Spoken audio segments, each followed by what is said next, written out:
because that's a cue. You see that and you go, someone was in here. I don't know what they did. I'll assume that they cleaned the bathroom. But at least they took the time to fold a nice little triangle at the end of the toilet paper roll.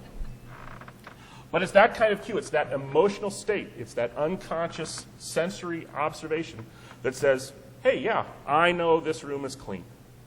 I don't know why I know it, but I'm sure that it was. Someone was in here.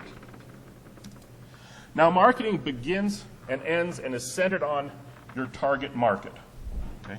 You need to know who your target market is because you need to focus your effort. You need to have a specific experience for a specific target market. Disney spends billions creating Disney World, Disneyland, to create an experience for its target market.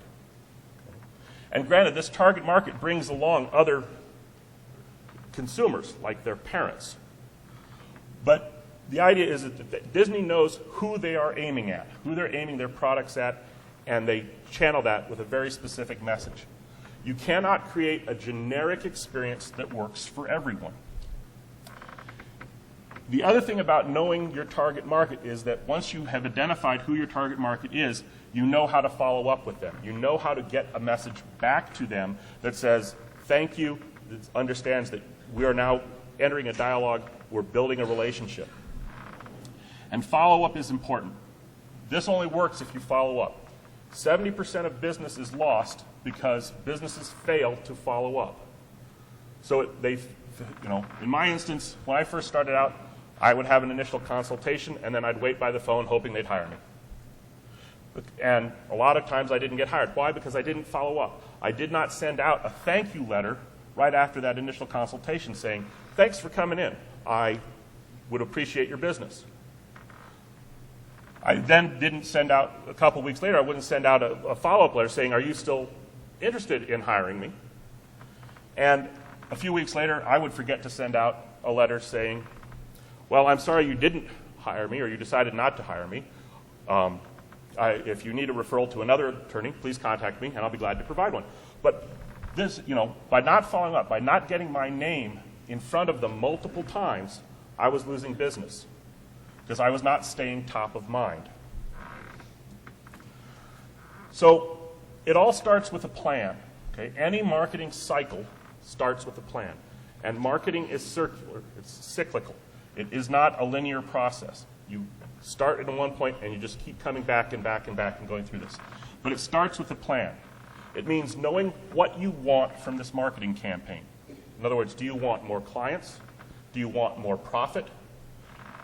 Do you want more time? What do you want? And when do you want it by?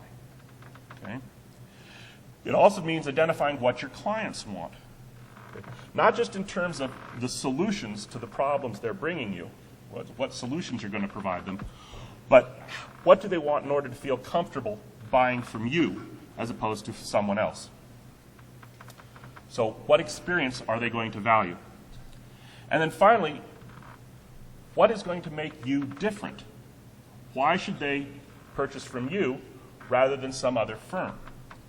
And this is a lot more, it's not that my solution is better, it's in terms of differences that matter to the client. Not that distinguish you in terms of your experience or in terms of the legal prowess you bring, but what's important to the client. Once you have your plan in place, know who you're going to target. Who is this ideal client that you want to reach with this plan? And be specific. Know the client demographically. Okay? What age are you targeting? What education level? What gender? What income? Know what motivates them. Know their psychographics. Okay? Are they looking for security? Are they looking for resolution? Are they looking for guidance? Okay? What are these aspects? What emotionally is going to drive them into seeing you? And then also look at who influences them to make decisions or to help make decisions, because this is where your referral network comes from. So influencers can be clergy, they can be financial professionals, insurance agents, barbers, the guy who mows lawns, but the right people, right influencers, you can find those by knowing who your target market is. And also, you need to select how you're going to approach this marketing cycle? Are you going to do retail marketing, that is, reaching directly out to clients by providing, say, a community ed class on estate planning? Or are you going to look at a wholesale approach?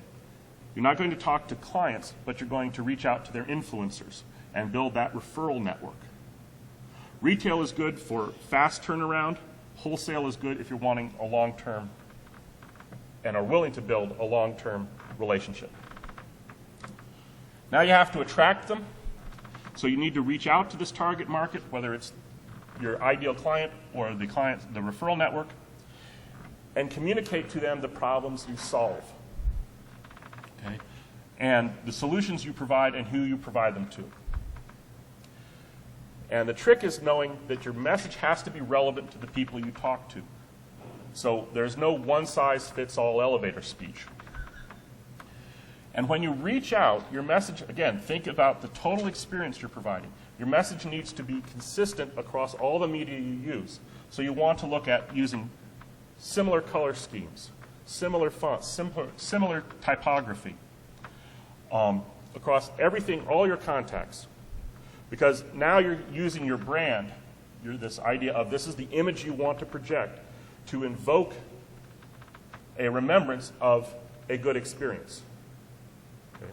So it comes back around. Brand evokes experience, experience attaches to brand. And hopefully that's a positive synergy. Now, I believe in leverage as the next step. I believe that nothing should have a single purpose.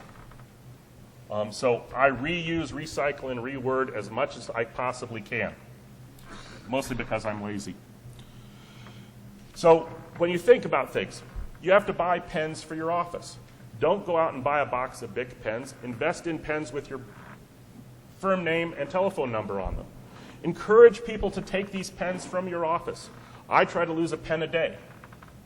I leave a trail of pens as I go along, so I leave them in gas stations, I leave them in restaurants, I leave pens all around. Because people pick up pens, people use them, and it puts my name in front of them. Other things, if you write a blog, your blog posts can be repurposed into newspaper articles. Newspaper articles can be repurposed into blog posts. Both can be repurposed into newsletters that you send to clients or referral sources. So reuse, recycle, reword. Exceed. Okay? Under-promise, over-deliver, especially when you're making promises to yourself. Okay? So be dogged in this pursuit where you are going to be better tomorrow than you were today. Because if you stand still, someone's going to pass you by, and your clients are going to go that way.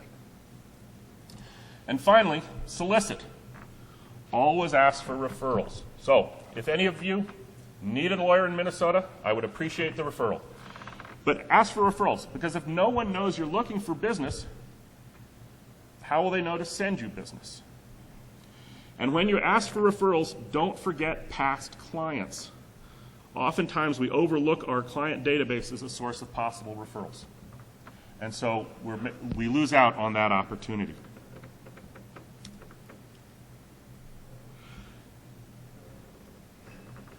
Okay, so habits. And these are habits that I am struggling to develop. So I keep working at it. But you need to be accountable. Okay? You need to find someone to keep you accountable, to keep you on track for your marketing. Okay? It's a lot easier to stay committed, to stay focused, and to actually get out and do things if at the end of the week you have to have coffee with someone who's going to say, hey, how's your marketing going this week? Okay? Be consistent. Institutionalize your marketing. Put it on your calendar. Do it every day. Don't forget. But the cool thing is if you use leverage, that means you don't have to eat lunch alone. Okay? Take a referral source out to lunch. Better yet, take 2 referral sources out to lunch and introduce them to each other. Okay? If you get known that you can help others build business, they will help you build yours. It works both ways. Keep in regular contact with your past clients, your current clients, your referral sources. And not just, when you're talking to clients, it's not just, here's how your matter is going. If you have an estate planning client, you came across a very interesting article on what's going to happen in taxes in 2013, you might want to send it to them, along with a little message saying, if this is interesting to you or you're concerned about how your estate plan might be affected by the coming changes in 2013, why don't you give me a call? This invites a dialogue, and 5 minutes to write a letter and 45 cents to send some postage may result into an hour fee for you as you discuss the latest things in estate planning with your client. Okay. The other thing regular contact does is it keeps you top of the mind. This is the person, you become the person people are thinking about. So when they need an attorney, they think about you. Courtesy. Send thank you notes. If someone sends you a referral, thank them for it. It's amazing how powerful that is. But by giving someone acknowledgement that they've done you a favor means they'll do you more favors. Again, ask for referrals. Nobody knows you're looking, nobody will send them. And then finally, track. Track everything. Okay? You need to know what's working, you need to know what isn't working. So you need to look at, where do your inquiries come from? Do they come from your website? Do they come from your Yellow Pages ad? Do you come from magazine ads, newspaper ads? Where do they come from? If it's a referral, who did it come from? If it was an inquiry, did it turn into an initial consultation? If it was an initial consultation, did it turn into a client? If you had just finished a meeting with the client, did it go well? What worked? What didn't? Send out client surveys, not just at the end of a matter, but at the end of a meeting. And again, this is a very powerful tool. A client survey, 4 simple questions, what worked, what didn't, do you have any concerns that weren't addressed? And I will give clients, if they return it, I'll give, along with their bill, I'll give them a $25 discount off their bill. Oftentimes they'll say, everything was fine, but I had the following concerns. Well, those following concerns give me an opportunity to say, well, why don't you come in and talk to me about it? Now I have an opportunity to, again, have a conversation with my clients. Perhaps they'll come in. Perhaps I'll have an hour meeting. And now $25 discount leverages into an hour of billable time. So once you start tracking everything, you need to review things. What's working, what doesn't. Look at the bottom 20% of things. So if you're investing in Yellow Pages ad and you're not getting a lot of clients, is it worthwhile investing in that ad? Or is there something you can do to that ad to make it better? So providing free.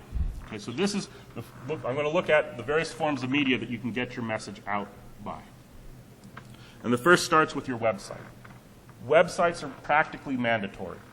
80% of the U.S. is on the internet, and Google is basically replacing the Yellow Pages for looking things up. So if you don't have a website, someone Googles you, they don't find a website, they don't find any information on you, they're going to move on to somebody who does have a website. The thing about websites is you have to remember people generally look at websites for about 12 seconds. So when your website comes up, when that home page comes up, you have to grab their attention in 12 seconds. And in that 12 seconds, you have to be able to answer the questions, do you have the solution to the problem they have, and how do they contact you?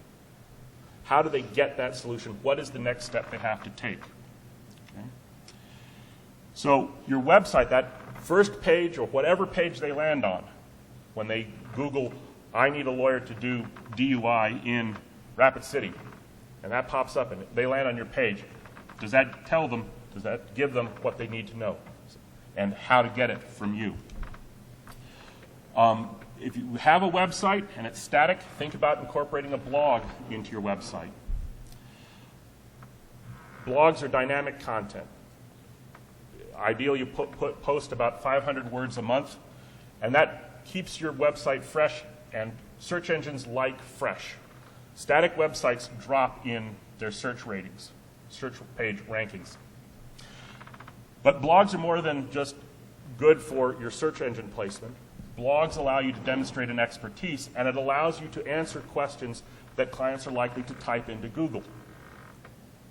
clients are not always likely to type in Rapid City Attorney. What they're likely to say is, how do I get my driver's license reinstated after 16 DUIs? Okay? That's a kind of question you want to put on your blog, because that's the question clients will ask. Okay?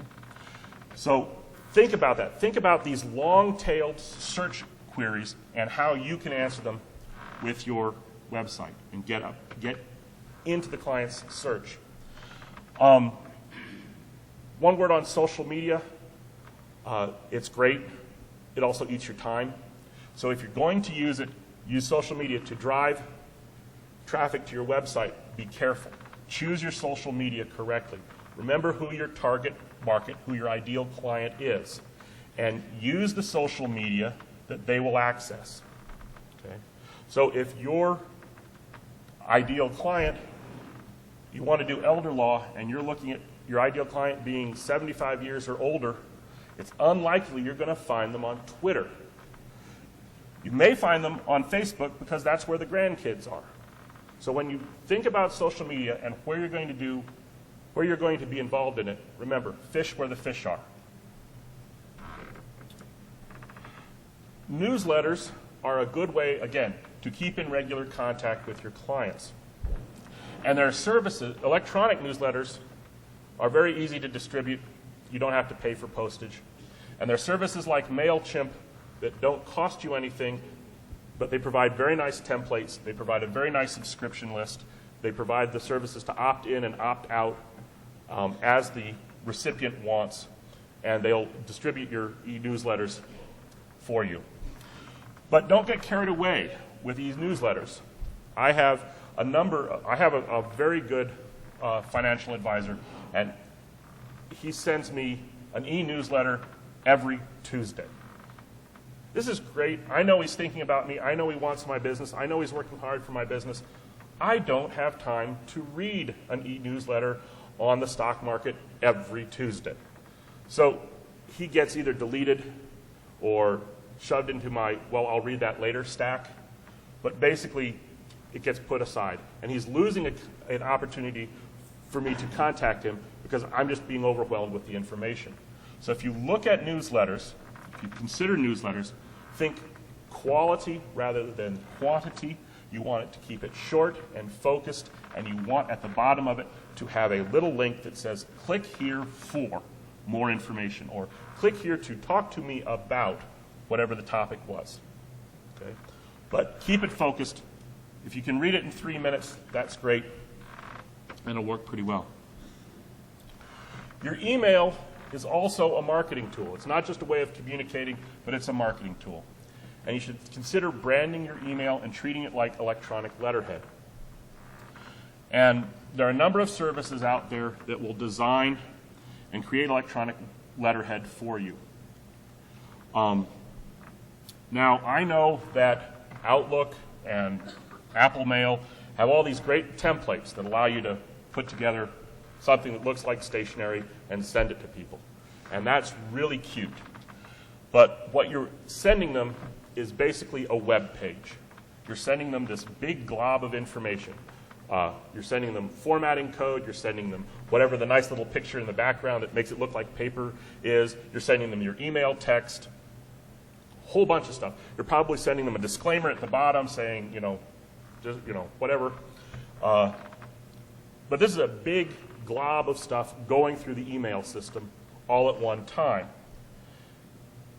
It's fine if you're using a desktop or a laptop, you're receiving it on, say, Outlook, and you have a computer that says, fine, I can handle a big chunk of stuff and I have enough real estate to display it on. It really sucks if you're trying to get it on your iPhone, because now you're paying for all that data to come down and have someone show off on how cool they are. The e-newsletter or the e-letterhead systems allow you to send your email message as email. And then at the bottom of the email, they tag on a small piece of code that tells the receiving program, if you want to have all the style information, if you want to have all the fancy stuff, go to this server and pull it down. And what this means is that my smartphone doesn't have to suck down 48 megs of pictures just so I can read your email. Now, I will point out that there are a number of places that say that you can, have do-it-yourself, how to create your own electronic letterhead. That's great. If you're into it, more power to you. I will caution you, though, if you're programming stuff, you need to make it work on all possible mail readers out there, all possible software that someone could pick up your mail on. And that's a lot of work. And if you don't do it right, you're very quickly confined to someone's spam bin, which is not an effective way to communicate with people. Here I have some variants on e-newsletter, or e-letterhead, excuse me. And you can see they look good, they get the message across, and they provide additional information. And what they provide varies depending on what the attorneys wish. If you don't, how many people have heard of one-sheets? Okay. A one-sheet is a single sheet, 8.5 by 11 sheet of piece of paper that tells you something. It's a 30,000-foot view over a topic. So one piece of paper, both sides, 10 questions people have about estate planning. Lay them out. Or 5 common questions about probate. It's laid out there. These are great giveaways. Okay? These are things that electronically people can download from your website. Now they have a sheet of paper. They will oftentimes print it out so that they can give it to, mom who needs estate planning, or is looking at a probate. They'll give it out. You can hand it to referral sources. If you have a whole library of these, you can say, an insurance agent, and you can say, here's all my one-sheets about ILETs. This is what your clients may need to know from a lawyer's point of view, common questions from a lawyer's point of view on this topic. You can have them sitting in your lobby, so people walk in, they can take them with them, hand them out to whoever.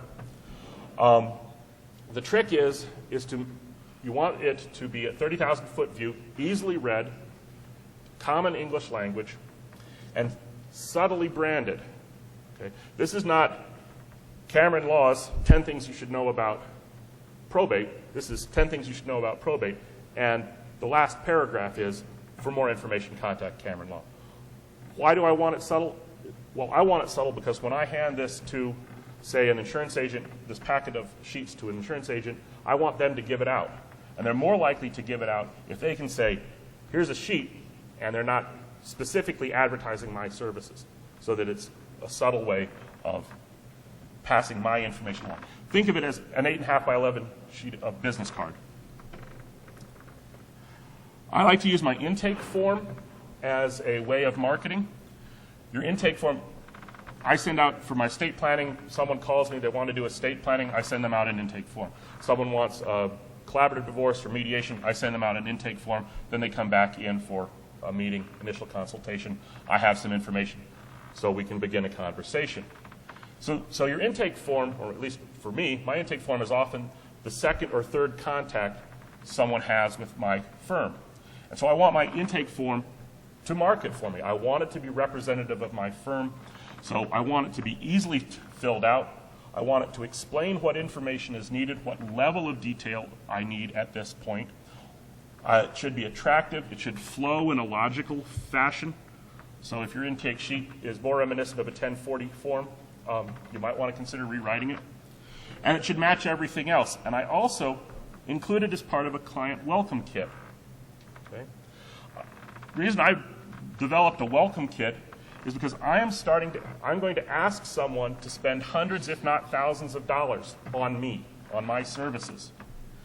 And I think they should get something better than they would get if they were applying for a gym membership. So I include things, and these are things that I include with my collaborative divorces, but I include materials, a couple of my business cards, they may want them. I include a pen because I'm going to need something to fill out my intake form with. I have brochures and one-sheets on the collaborative process and what they can expect. And I include a book, again, on the collaborative process. Again, this is a small investment, $10 to $15. But again, I'm going to be asking these people to spend hundreds, if not thousands of dollars with me. So I want them to get this idea that this is an exclusive membership, that they are special, that this is a really neat club that they're going to be participating in. Speaking of books, I send out a book with my collaborative clients, but ebooks are great. They don't cost you anything to produce except your time to write them. And books have a very high perceived value because you wouldn't write a book if you weren't expert in what the book is about. And everybody wants to hear from experts. Now be careful. If you're going to write a book, do it well, because if the book is of poor quality, then of course this blows the whole notion that you might be an expert.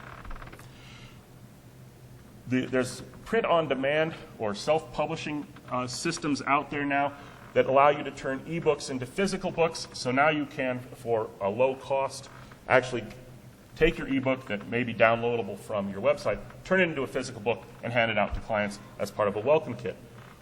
The other thing about print-on-demand services is that you can get them to promote your book to online booksellers. Now, how cool is that? Here's someone who is going out and advertising, promoting your business for you without you having to do anything other